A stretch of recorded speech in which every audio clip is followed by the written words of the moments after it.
Good afternoon friends. Let's tax के YouTube channel में आपका स्वागत है।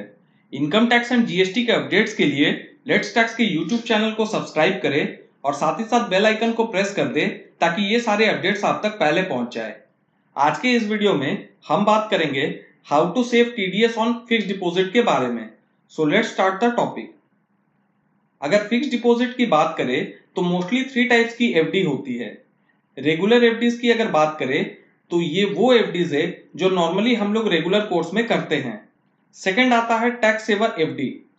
5 साल की लॉकिंग के साथ इसमें टैक्स बेनिफिट भी मिलता है।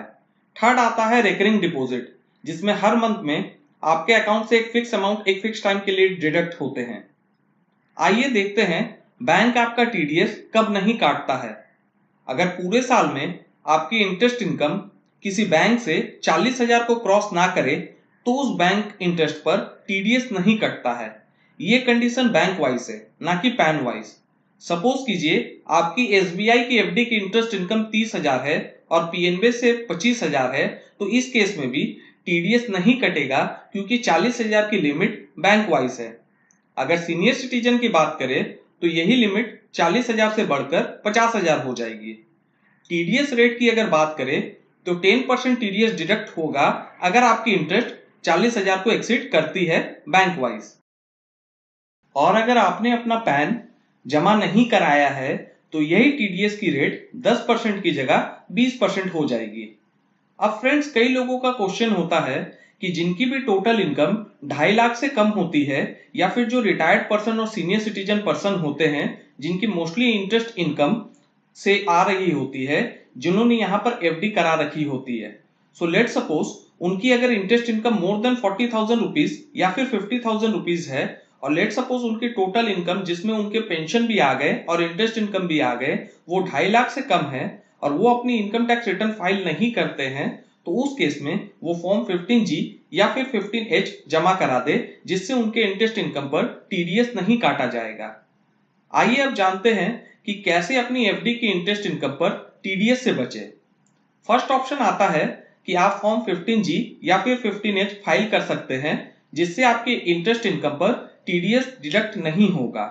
ये फॉर्म ऑनलाइन भी अवेलेबल होते हैं, तो आपको बैंक जाने की भी जरूरत नहीं है।